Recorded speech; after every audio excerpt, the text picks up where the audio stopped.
an important issue, and as I'm sure all of you realize, which is why you're here.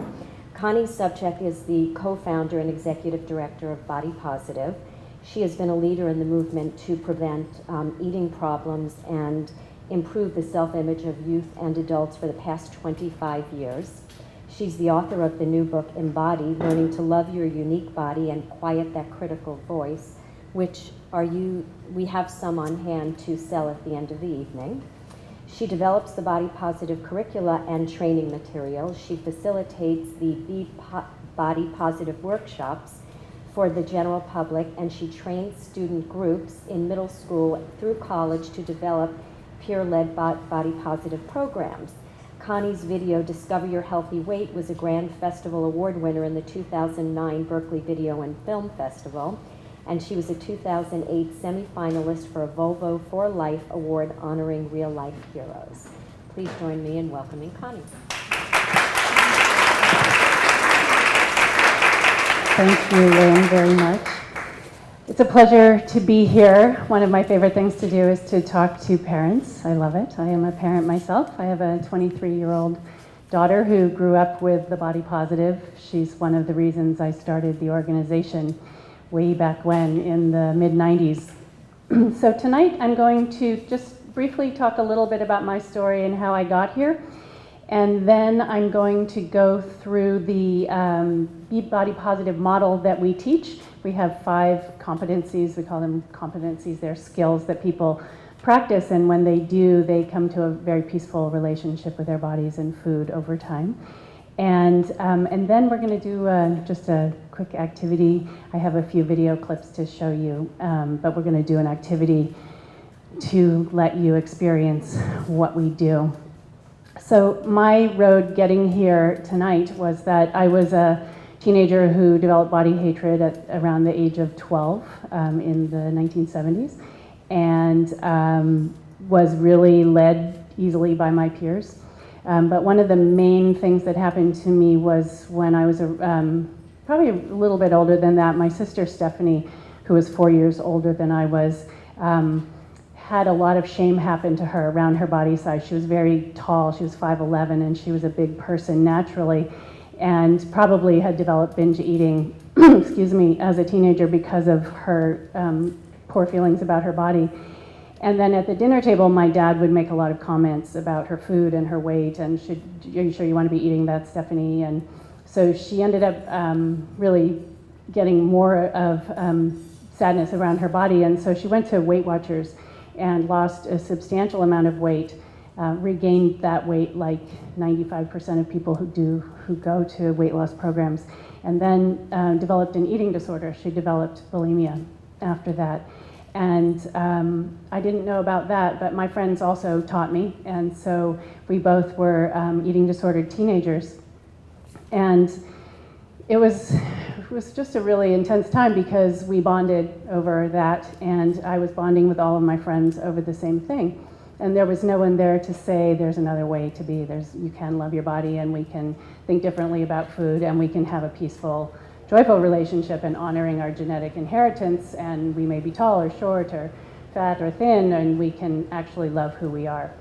And so I feel really lucky. When I was 21, I busted my way through to healing my eating disorder. There was no help at the time, but I knew that I didn't want to live like that. I struggled in college. By the time I got to Berkeley as an engineering student, I was dropping in and out of school, not knowing that my eating problem was the cause, thinking something was wrong with me in terms of my academic pursuits and with just my willpower. And so I have a spark inside that just came to life and said, if you're going to live, you're going to live. And what does that mean? That means I'm going to create a peaceful relationship with my body and food. And so I started just gathering information out in the world, and really was able to do that through my 20s. My sister was not so lucky. She got breast implants when she was around 21. One of them hardened, and 2 doctors crushed the implant with their 4 hands, and silicone leaked through her body, and she developed an autoimmune disease, lupus, and that combined with the malnutrition, we didn't know about it for probably at least a decade. And so by the time we found out, her body was just really ravaged, and she had also never gotten over her eating problems. And so at 36, she died from the complications from her eating problems and the poisoning of her body. So as you can imagine, it really woke me up again at that point, thinking, well, I had my daughter at that point, she was a year old, and I just thought, okay, how do I raise a child in this culture? What do? I mean, I know I'm over my own problems, but how do I know it's not going to happen to her? And so at that point, I decided I would change the world for my daughter. And I didn't know what that meant at the time, but now I do. And we've reached thousands and thousands and probably millions of young people with our message. But my original idea was to plant seeds that there's another way to be in our bodies.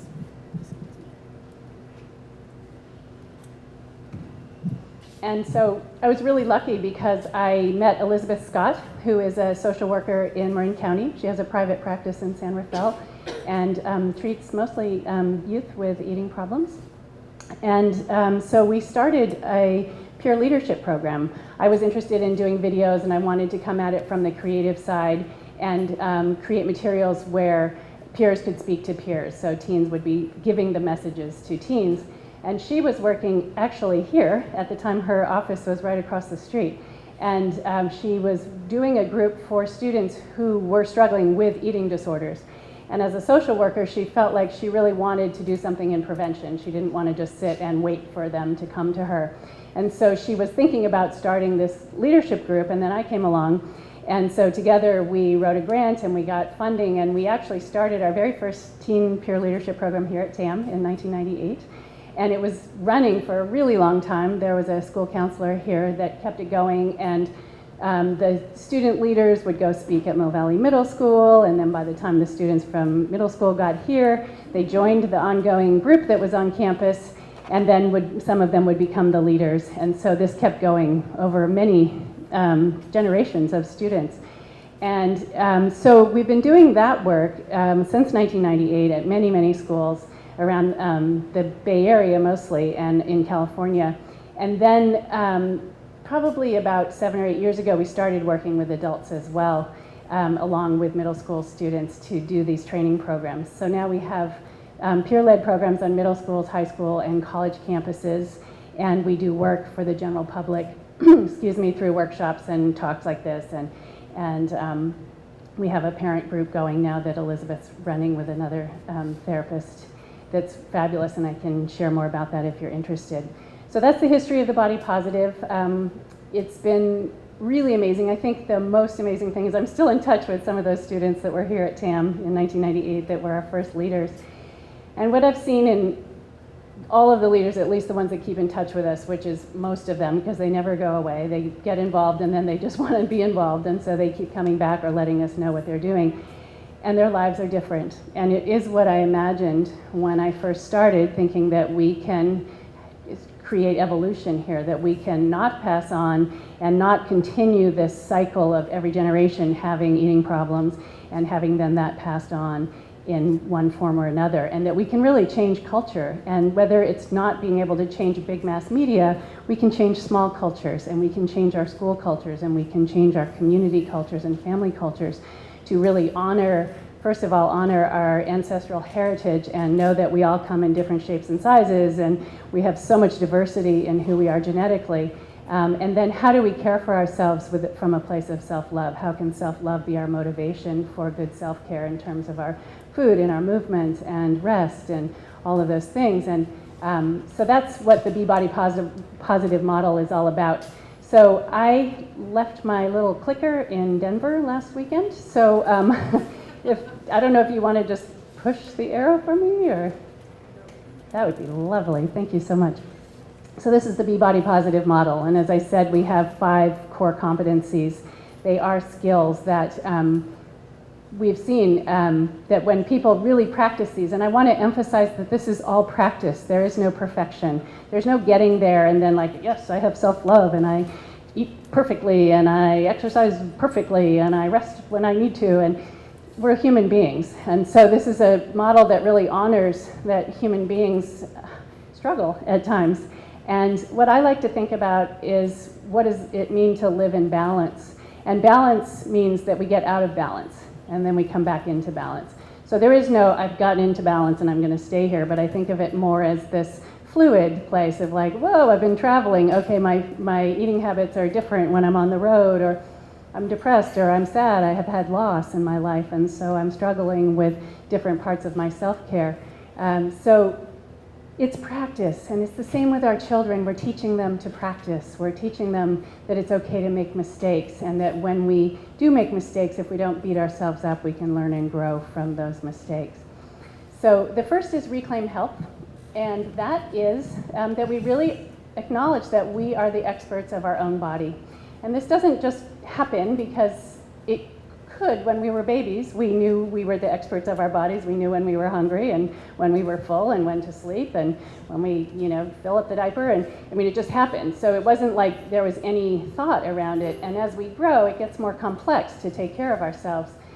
So a lot of it is really looking at the messages that we get from everywhere around us. And I think that it's really easy to blame media only and say media is the only problem. Media has a huge influence, but media gets into us, and then the messages that we give and that we partake in the belief systems that culture gives us. So we are all part of it. And so working with children, what I've learned is that the messages that are most, I don't want to say damaging, because they can be beautiful messages as well. Most influential are the ones that come from our families and our peers and people close to us. And so media, it definitely affects people, and it's hard to live with all of the imagery that we see, but we can intellectualize it and separate out from that if we are thoughtful and mindful and given the tools to do so, and the awareness and being around people who choose to look at media and say, that's okay, that's something, but that's not who I have to be. And in doing this with people of all ages, it really is possible, and especially with young people, you give them a few tools and they take it in and say, oh yes, okay, of course, that makes total sense. But what then we hear is that what they get personally in their daily lives is what really affects them.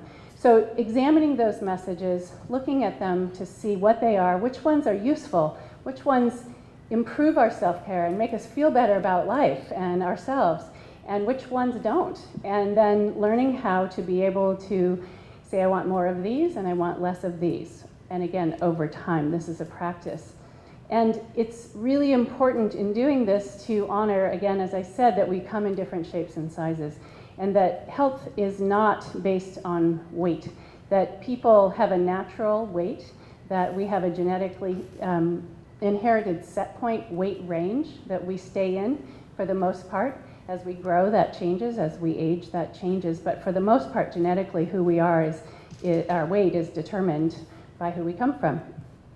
And so if we focus on weight as the determinant of health, it really doesn't lead to sustainable self-care behaviors. And so we promote the health at every size philosophy, which is really, again, looking at who we come from naturally, and then knowing for ourselves what is what fuels us and what makes us feel good in our bodies.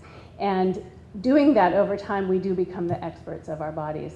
When I got over my eating disorder, I had no idea what it meant to be healthy. I had no idea what my body needed, and I had to start listening inside. And so that brings up the next competency, which is practice intuitive self-care.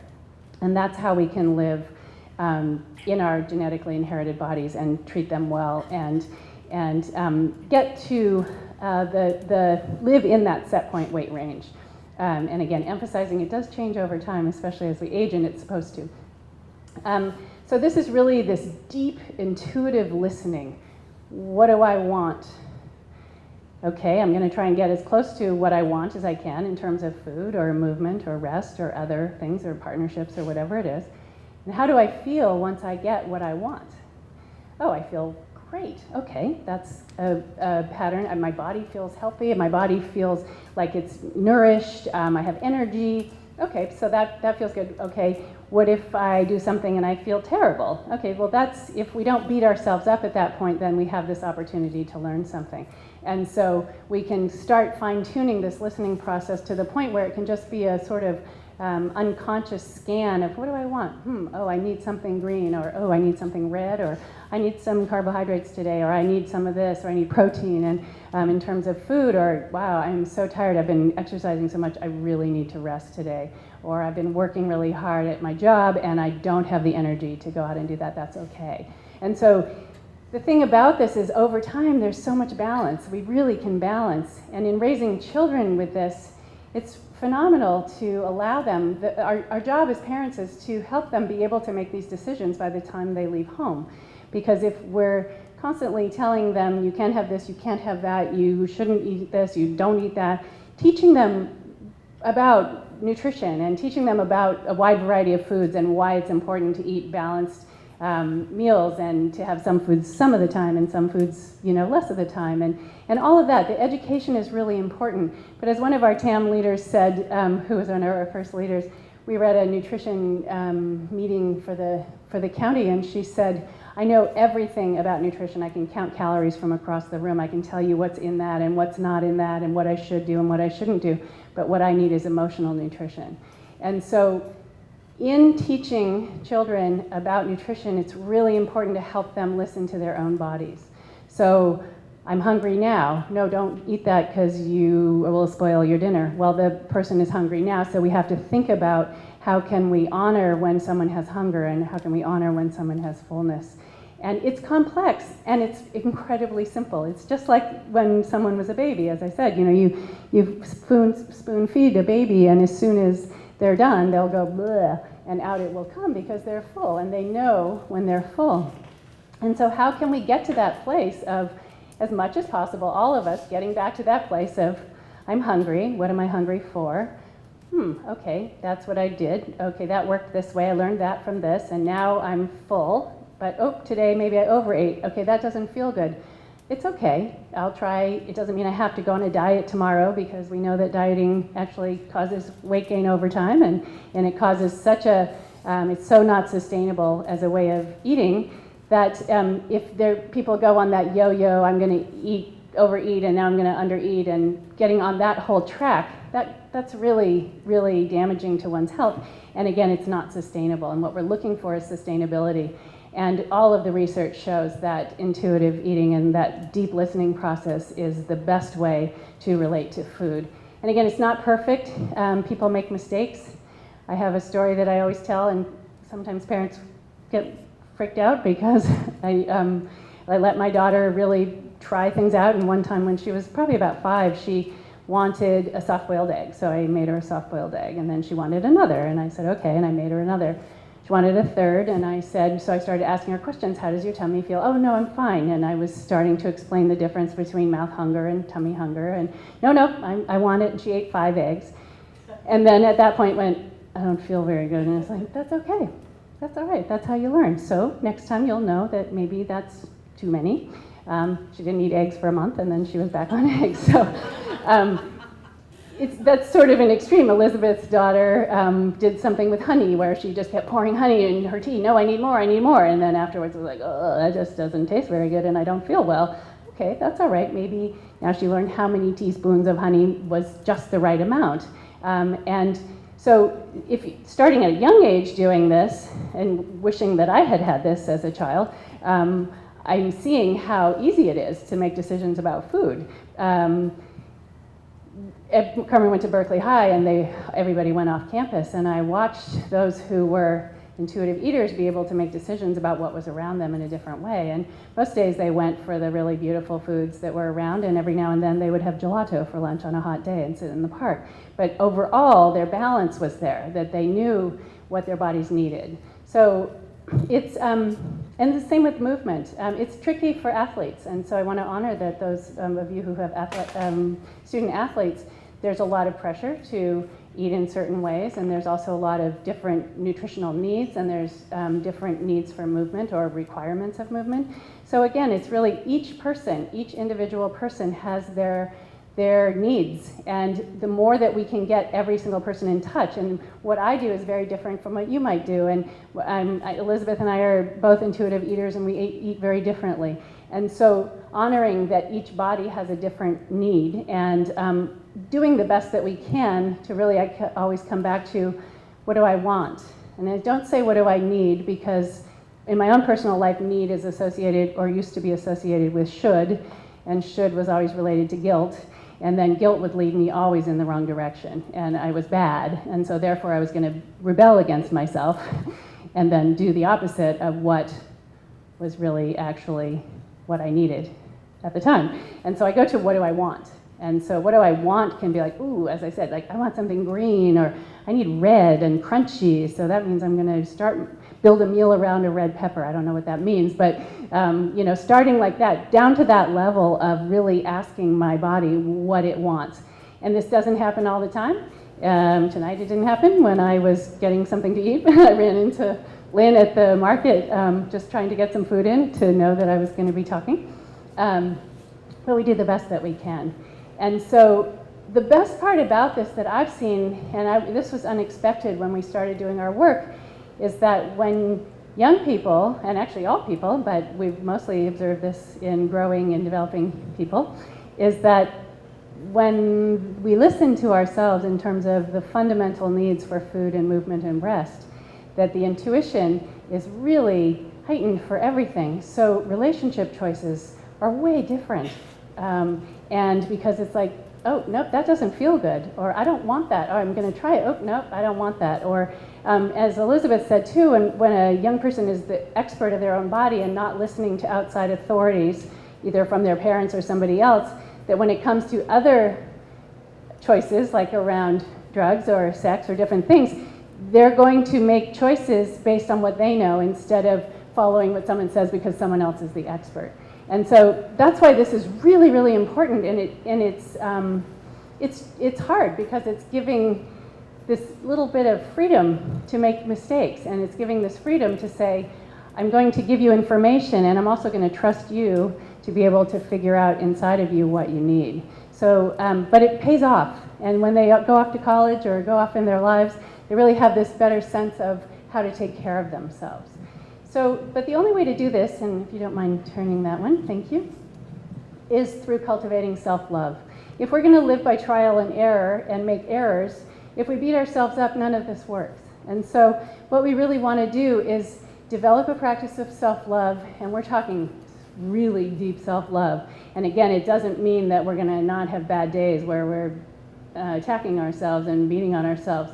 But if, for the most part, we can over time develop a relationship with ourselves that is kind and loving, and that we have our best interests at heart, and we treat ourselves like we would treat a best friend, then those bad days really are minimal, and it allows us to really take risks because we're not afraid of, when I know that when I can come home to this safe place in here where if I throw myself out in the world and things don't go well, I can come back inside and I'm not going to beat myself up. I'm going to be kind and say, oh, that was really hard. Oh, you had a bad day. That was hard. Instead of, how stupid were you? And boy, was I one of those people.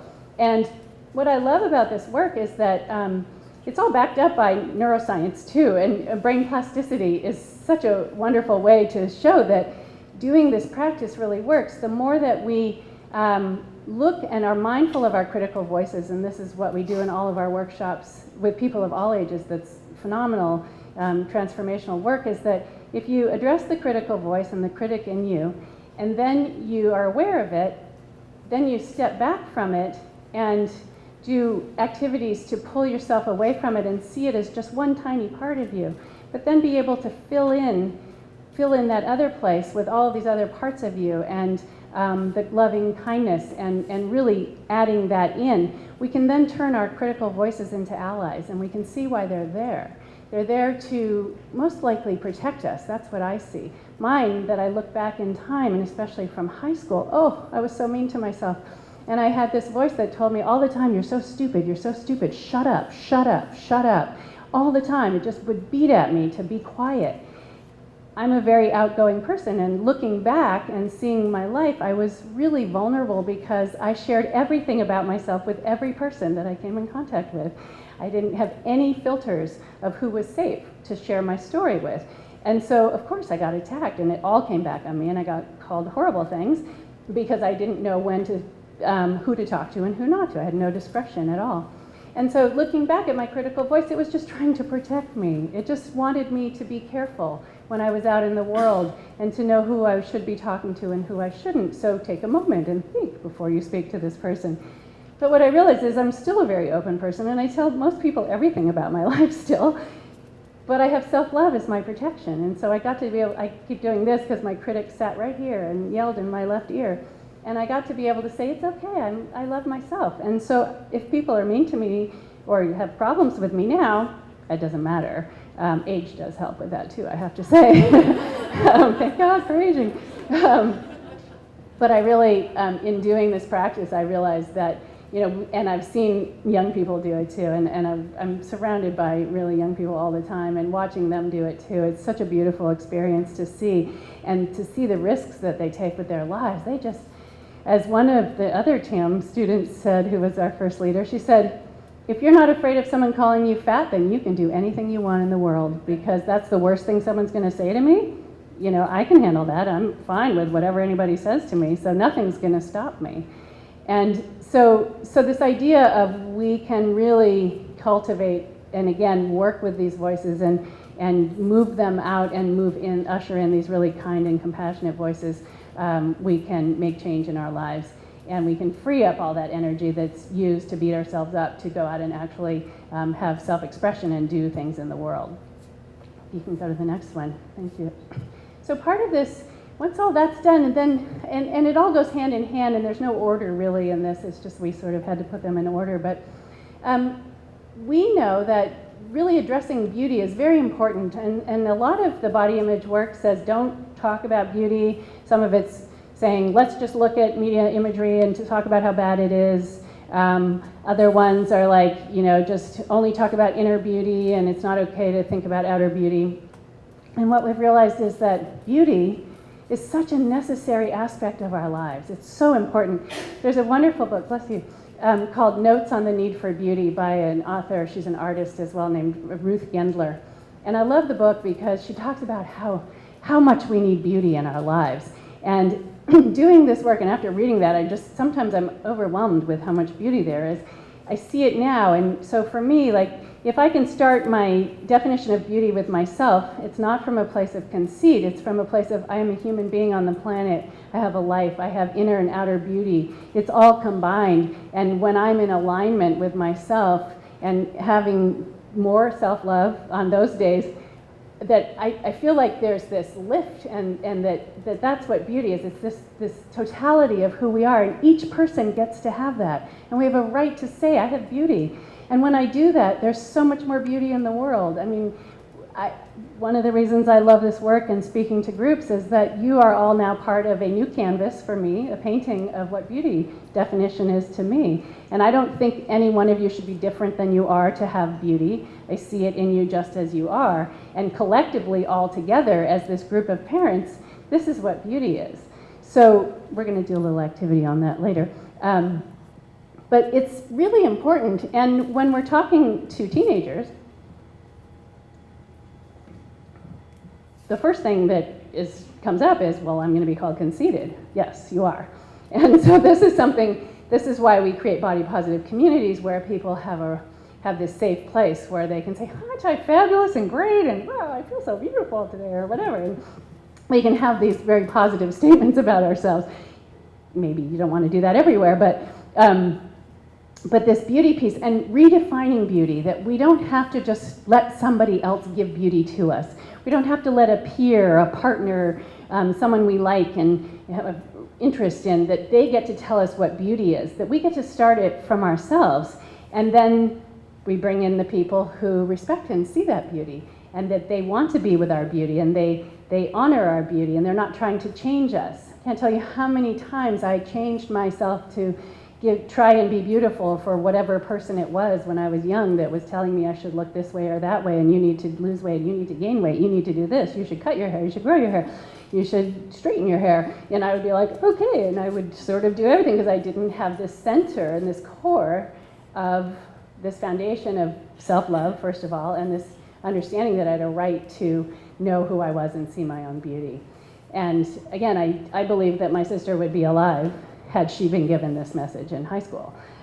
She had nobody telling her that who she was with her size 12 feet and her size 11 and her big frame, that had beauty. And when I look at pictures of her, I think, oh my God, you know, she was such a beautiful human being, and overall in her loving heart.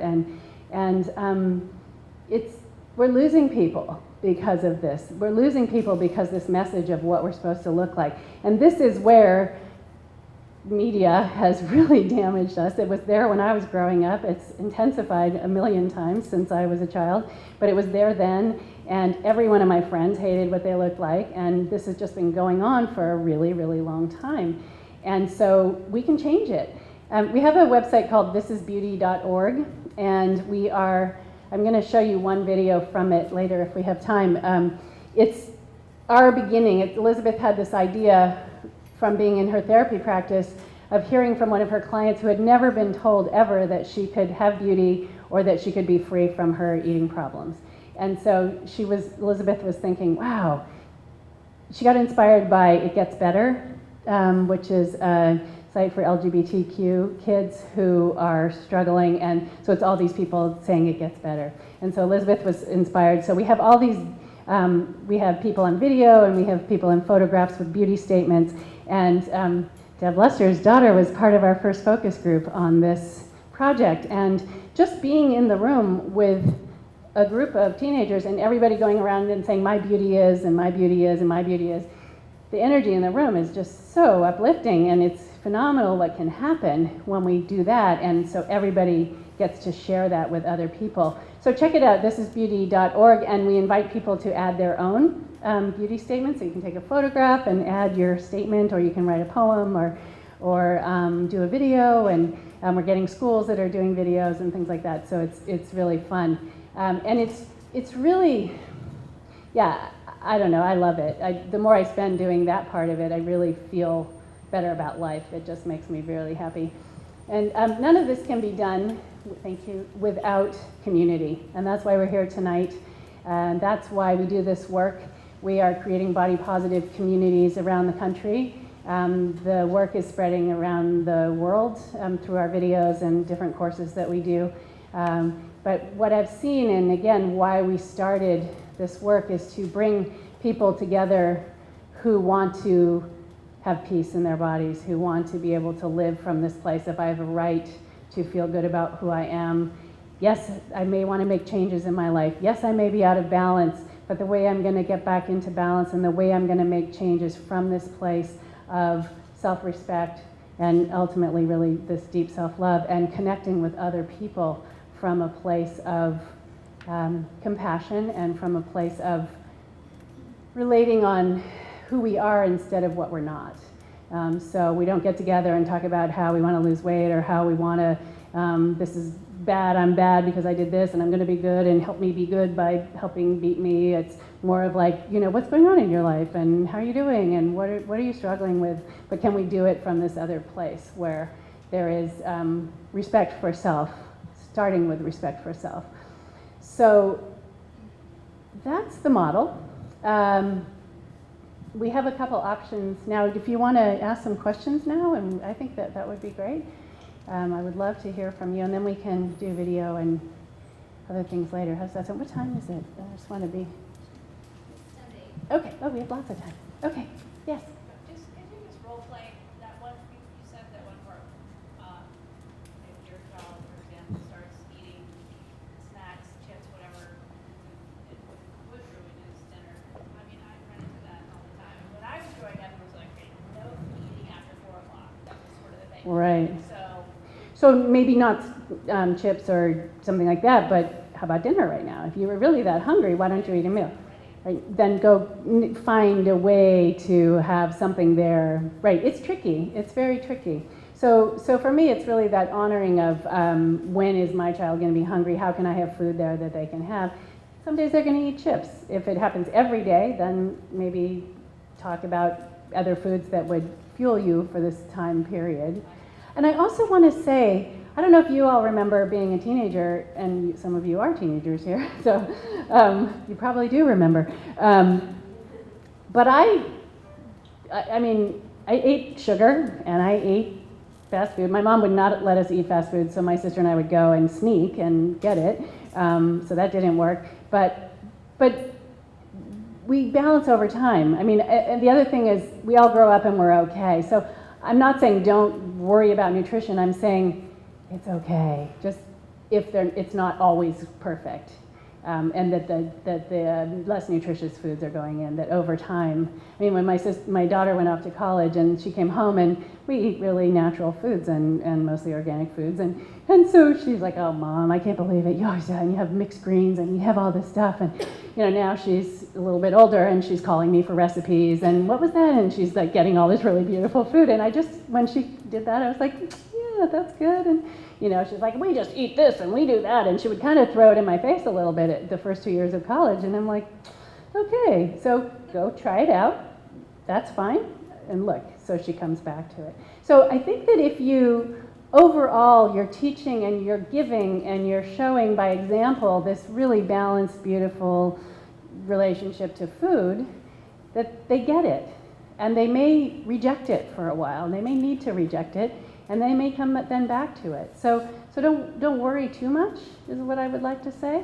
If you see an imbalance problem, then reach out for help. And that's why I just really want to mention Elizabeth has this new group once a month in San Rafael. And so if you do have concerns or issues and you want to talk about this more, that's a good place to get more information. But did that help at all? I mean, yeah, okay. It's tricky though, with the timing and everything and busy lives. Really tricky. Yes, yes. So it says be a role model, you know, like, but what are some of the scripts? So sometimes we would see our daughters, especially, we walk through and say, oh, you look so beautiful. So are there certain things that we could say that would be more beneficial, not about their looks, but about who they are? Right. How can we as parents help be that, not just role model by loving our own body, but Right. by helping them to see their own beauty? Right. So first of all, instead of you look, I always think, I don't say you look to anybody. Oh, you look, I don't even say you look great. I just say you are, right, wow, you're radiant. Or, oh my God, I'm so happy to see you. Or, it's so great to be with you. And try and, I mean, it probably does come out from time to time, but I make a really conscious effort to never say you look. And you look great, have you lost weight? That's the most damaging question on the entire planet, and have known kids who got that and then dropped right into an eating disorder. So if I can ask you never, if you catch yourself, it's okay, don't beat yourself up. But if you notice, because we've been conditioned to say that to people, but it means so much, like, well, was I ugly before? And what if I gain the weight back? And oh my God, and blah, blah, blah. And it really, so I know when I'm with people who have lost weight and have done it through ways that chances are they're going to gain it back, and I know that, and I don't say anything. You can feel someone wanting that reinforcement, but if we could reinforce in different ways of like, how are you doing? Hi, it's so nice to see you. How are you today?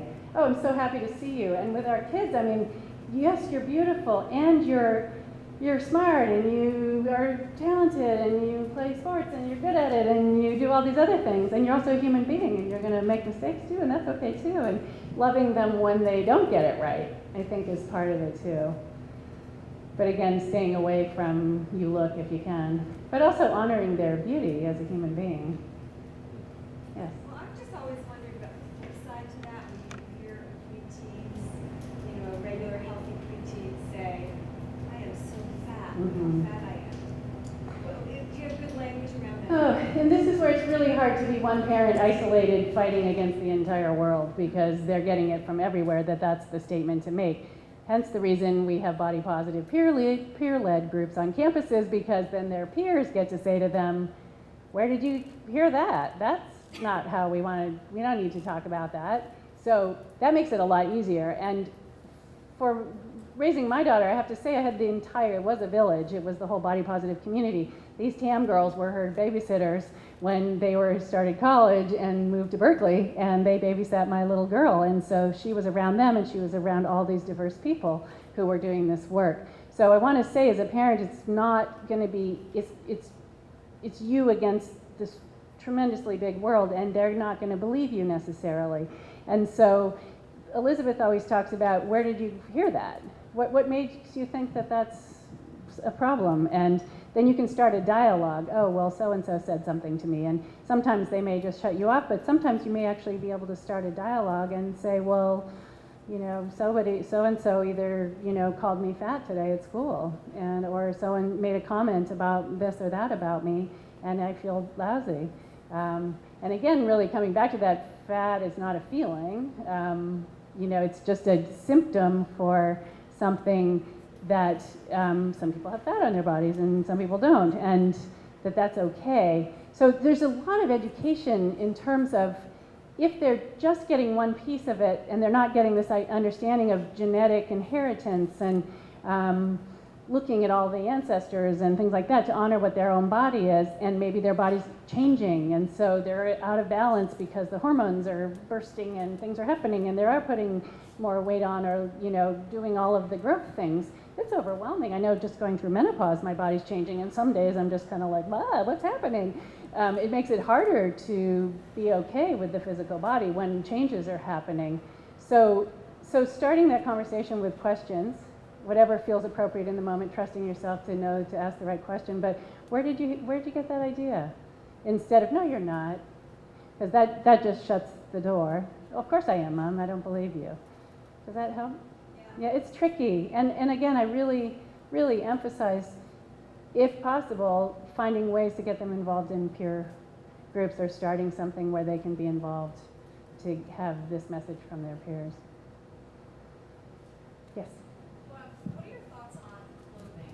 You know, my daughter's 11, and so there's the yoga camps, and we're seeing girls with dances and pictures and skin-tight clothing. So there's self-love, they're feeling comfortable, but what are your thoughts on the balance around that? Again, having conversations about how it feels to wear or not wear those clothes.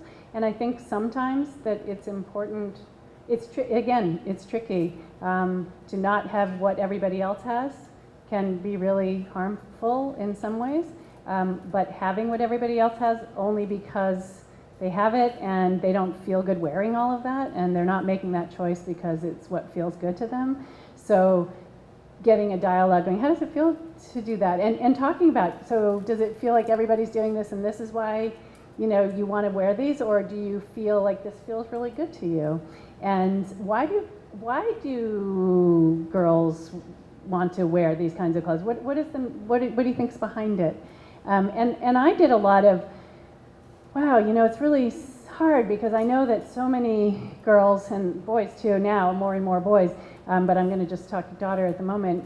So many girls are not liking their bodies and they're making choices about what they wear because they feel uncomfortable not fitting in. So that makes me sad if it's done from this place of not liking myself. So how can we make these choices liking ourselves? And getting the dialogue going whenever possible. Sometimes it works, sometimes it doesn't, and sometimes you just go like that and off they go, and trust that over time they're going to find their way to what feels comfortable, but keep having these conversations about how we're making decisions. How do we make decisions? And so again, we have these videos that are peers talking to peers and talking about these issues, and so that can be one way to, if you're alone or isolated and you want to have a conversation with your kids, you can do it through listening to these other students talk to each other to just get conversation going. I wish I had just like straight answers to, but parenting is what we were talking about, it's not easy.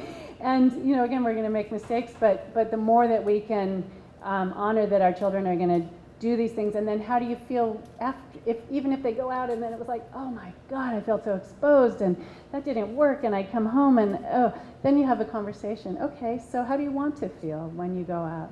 Yes. I just want to make a comment. I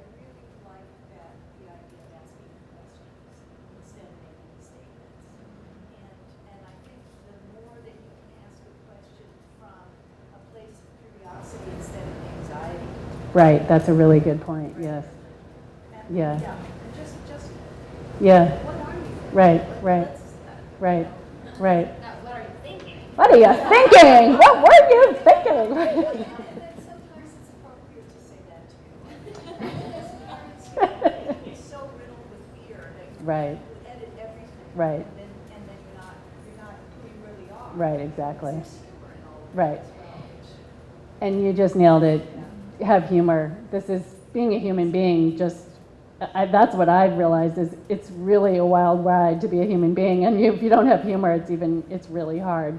And so the more we can have humor, and then thinking about what we're doing raising children, that we have just suddenly put these other beings on the planet, and now we're without having perfect guidelines.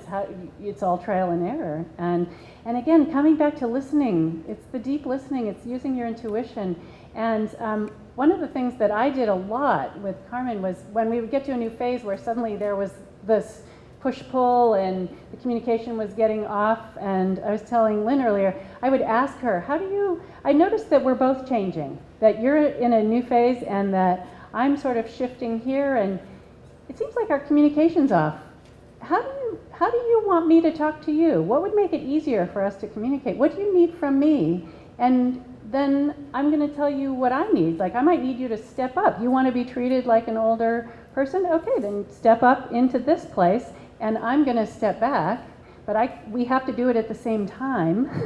So let's do this little dance together, but let's talk about communication. And I think that, to me, that's what saved me as a parent, was talking about communicating.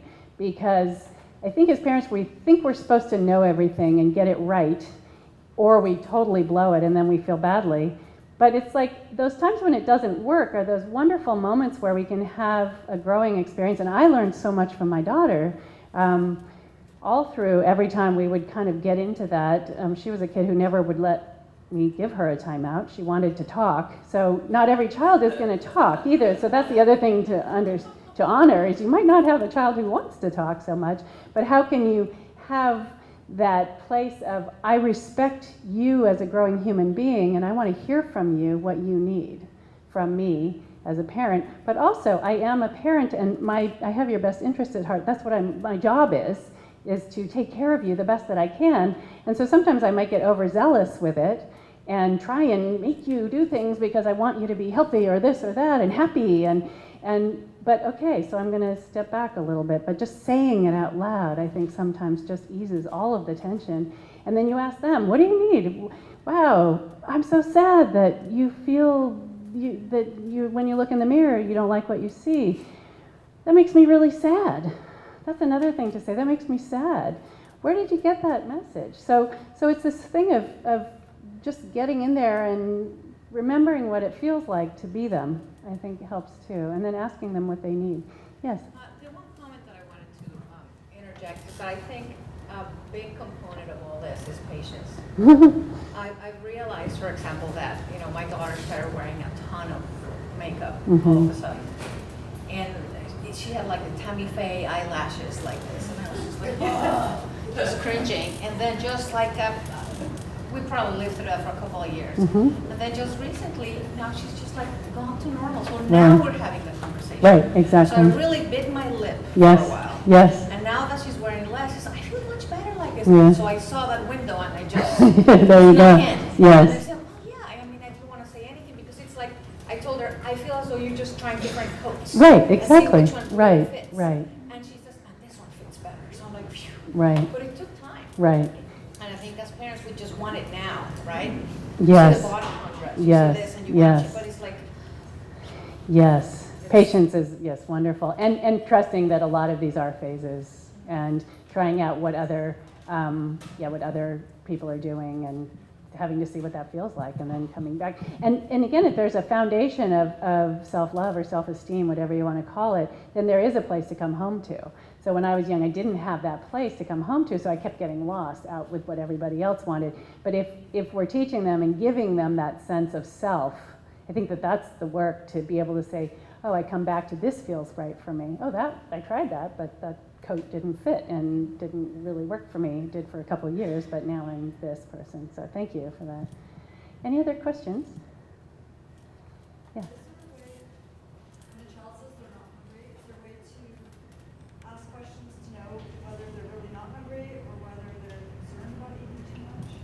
if you feel like it's a problem and you get a sense that they're not eating or they're dropping weight rapidly or no, you could, again, with over or under eating, check in. So do you feel like you got what, if you need to, and you do feel like it's a problem, what did you have today? Or just can you give me a little sense of what you had today to make sure that they had enough protein or this or that, and do you feel nourished?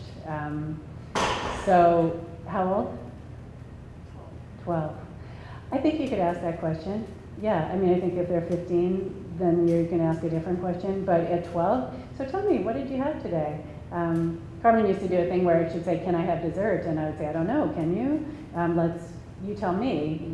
And when she was younger, like around 12, so what did you have today that would help make you decide? And some days it'd be like, oh, I feel like I want it. And other days it'd be like, well, I was at so-and-so's house and we ate a whole bunch of candy, so maybe I'll have something else. But so doing that and teaching that sort of scan without it being obsessive, like writing down everything you eat, this whole idea of just how did my eating go today? Oh, maybe I do need some food, and maybe I just am tired, or how to get that little bit of more food in.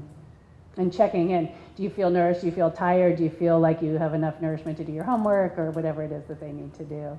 And then think about it from that point. And if it continues over time and every single night, then I would think that that's a problem to address. Okay, yeah. Any other questions? Yes. I wonder what your thoughts are about, I have a teenager, 14-year-old, who seems to vacillate dramatically between deciding she's going to have, carrots and spinach and broccoli and no French fries with her hamburger at dinner time, to finding, Pringles and chocolate drizzled Kelly corn hidden in her room, and Right. Pringles in the, cheddar Right. cheese Pringles crunched into bed. And, Right. and it's like, So that's the start of the dieting behaviors. So that's something you're going to want to look at, yeah, because it's the binging and then the restriction. So restriction always leads to binging. Our bodies physiologically will go to high fat, high sugar, high caloric foods if they've been deprived of enough calories.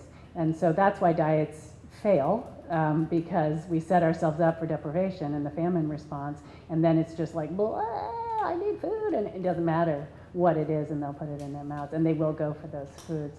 So I think that's one where you might want to talk to somebody. I highly recommend checking out Elizabeth's group and just having more conversation around that, about specifics around what to do. I find myself saying, we're not buying that kind of stuff at the store anymore, because now I'm going to shop instead of your dad, who Okay. gets you whatever Right. you want. And, but when you've got somebody who's babysitting and has their own money, they can buy all that junk anyway. Right, and so stopping them from having it or not having it in the house isn't going to make it stop. And so that's the thing where we feel like if I can just control it, then it will be okay. But what we're really looking at is how can we help the person figure out how to eat in balance. And so that's where getting a little bit more support with that one, I think, would be a good idea. I think what's bothering me is the fact that at age 14, I think I've been judgmental. And so she's hiding stuff now from me. Because Right. she's thinking, if I'm in here doing homework and my mom sees a jar of Pringles on Right. the thing, I better throw it under Right. the bed or Right. something, Right, and so that's she's starting the what- sneaking, Yeah. yeah, I would address that, and especially if she's going from eating just or depriving and then going to the other and the extremes, I would get some support around that, Yeah. with really good language, and maybe she needs to get a little bit of support, and one of the things that I like that Elizabeth does, instead of calling it therapy, is just a lot of times mothers and daughters or families, boys and girls, will come and talk about our model, and she just goes through this whole model without it being like something's wrong with you or pathologizing it.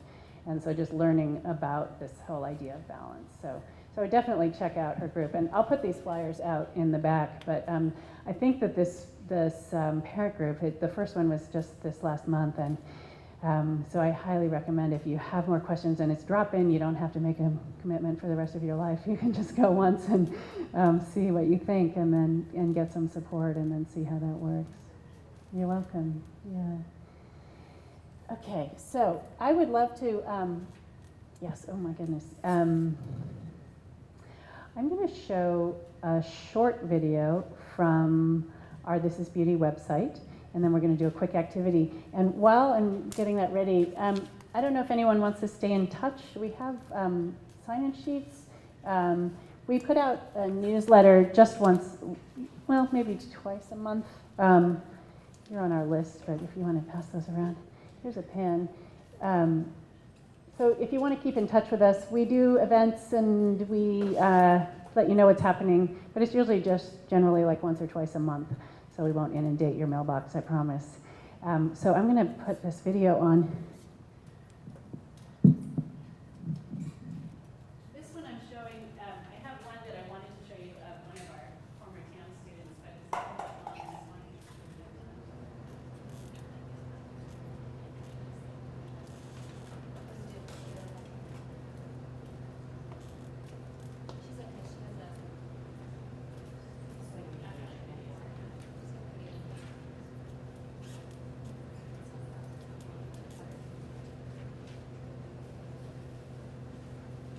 So this is made by one of our interns.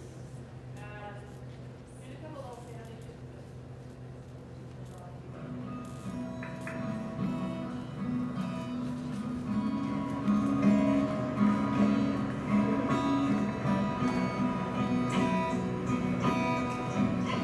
My words are my beauty. My beauty is silly. My beauty is my height. My beauty is my strength. I carry it in my body, physically, in my eyes, and in my smile. The same smile that I got from my father, and the same smile that gets us both through hard times. And my own unique little freckles.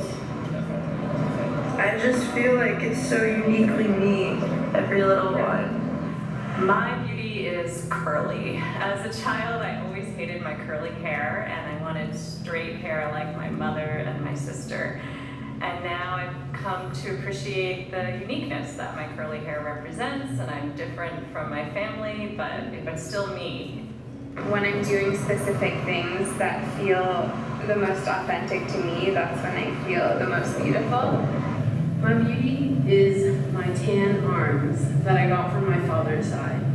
My tan arms represent me because I'm a swimmer, and every time I'm out there in the sun, I'm just swimming away, and the hands, my arms, help me have a tighter streamline, help me balance myself when I'm about to push off the diving wall. My arms represent who I am. Every scratch and every scar is a part of my story, my history, and my past. So my arms are my beauty, and they will always be there to help me. Pretty or beautiful can be anything. My beauty is me being supportive, playful, nice, standing up for me and my friends. My beauty is my laughter. When I'm laughing, I feel like I'm sharing the most joyous and happy parts of me with the world, and it's the way that I bond with people and strengthen my relationships. And through laughter, that is when I feel my most confident and my happiest self. Beauty isn't something that you can perceive on me, rather something that works through me. So for me, beauty evolves and it keeps changing every day. So I wake up with a new sense of what's beautiful for me that day, because each day is new. It's like a new culmination of all these moments, and who I am in that moment is different. Being able to play with this idea of gender that isn't something that is readily played with in our society has really kind of led me to many paths of beauty through people I've met, through my own exploration of it. To me, like this current moment, manifesting it in a very feminine way. This is a beauty and me frame, meaning as in reasons that why I should show my beauty and how I should show my beauty. Like, be yourself, be confident, don't do what other people want you to do, say what you want to say, wear what you want to wear. It's just being you. a lot of what we choose as our form of expression can signify a beautiful moment within us. I don't know what it was, but it clicked. You know what? I am beautiful. I may not fit everybody's standard of beauty, but I fit my own. Child, you will journey, you will fly. Trust me, honey, you're gonna soar.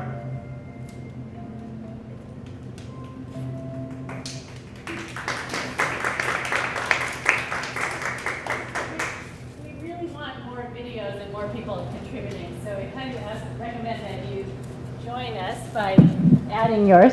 But right now, we're going to just do a quick activity to bring your own beauty out. And so I want you to just take a moment to, and if you don't want to do this, feel free to go. But take a moment, because I know that not everybody wants to.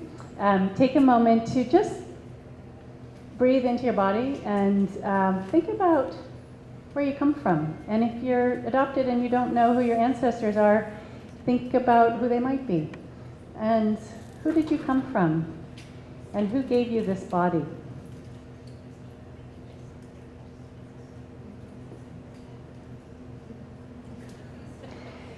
Okay, and now this is just your beauty for today. You don't have to be committed to it forever, but why don't you now turn to someone who's near you and share, my beauty today is, and then share one thing that you got from your ancestors or that you imagine getting from your ancestors that is your beauty today. And it can be physical, it can be something whole, it can be internal, it can be whatever you feel like expressing right now. So.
So I highly recommend having this conversation and continuing it.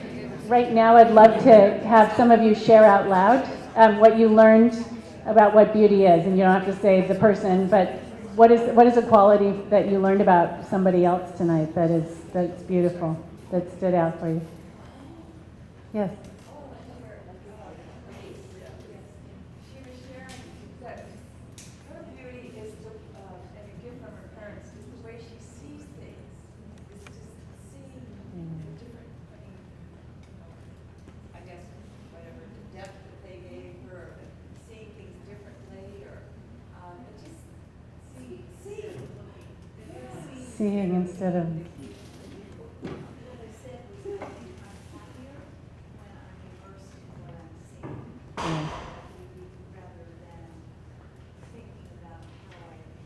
Right. Right, exactly. Right. Right, right, in seeing, yes. You're from the inside, yeah, observing. Beautiful, thank you. What else? Who learned something from somebody else that stood out? Yeah. This woman thinks her beauty is her height, which she didn't always appreciate. Right, right. It's fun how when we can come back to, we do an activity in our workshops where we have a list of, we just have people answer these questions, and some of them are, what have I been teased about the most? And then you unfold the paper and you write, my beauty is. And so to see that our beauty is all of these things that used to be our insecurities. Thank you. What else? A couple more.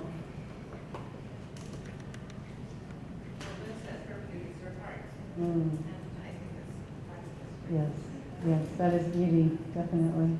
And I heard you, the strength that you got from your mom. I loved that. Yeah, that's really beautiful. And that's beautiful too. Yes. So this is, just for a moment, take a look around too. I mean, just take a sense of the energy right now after everybody's expressed their beauty to each other. It's different. I already see a difference. There's more light in the room, and there's a lift. And this is why we do this. This is why it's not conceited to do this. This allows us to feel better, and then our interactions with other people we see instead of doing this other thing. And we actually really do see. So I encourage you to think about your beauty, and when you go out in the world and find out what other people's beauty is. I want to read one quick thing, and I'll end with this from my book. And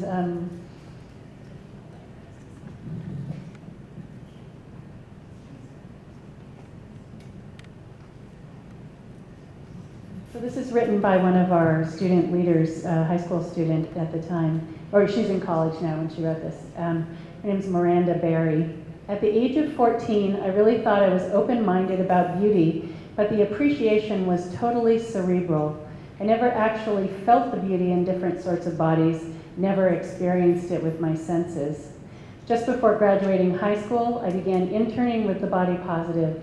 I was going through what seemed like a million changes at that time, and needing an outlet for my confusion, I got into visual art.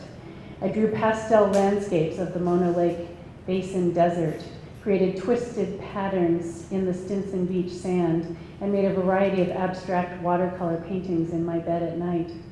The more weeks I spent with the self-loving, diversely bodied individuals of the Body Positive, the more I grew to see them as works of art, natural art, and I examined them with the same close attention I gave to patterned sticks and the tender ridges on the inside walls of a bell pepper.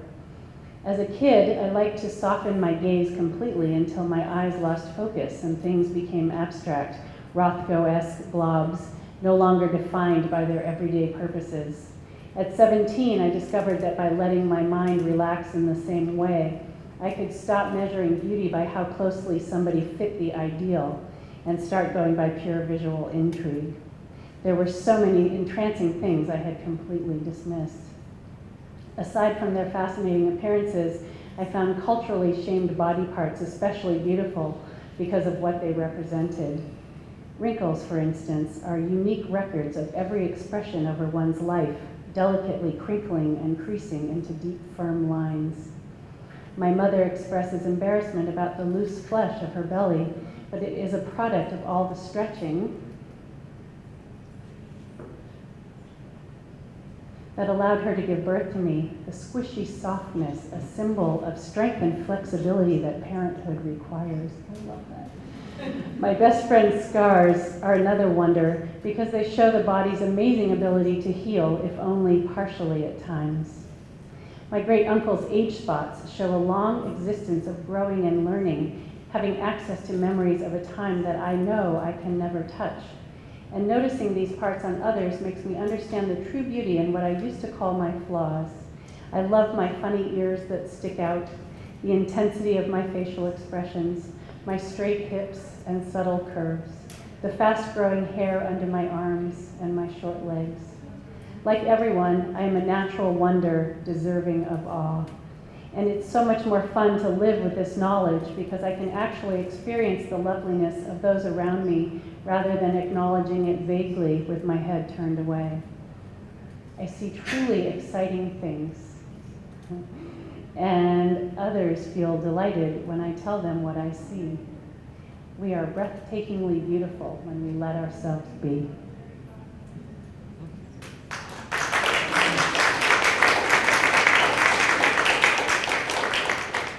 So again, this is a conversation that can go on for a really long time. We have a lot of the conversations in the book. I do have some copies here tonight, and I have some flyers. If any of you are therapists, we just created an online continuing education course that is related to the book, and there's some flyers about that as well. There's the parenting group, and then also I do day-long workshops in the East Bay, and I have one coming up at the end of the month.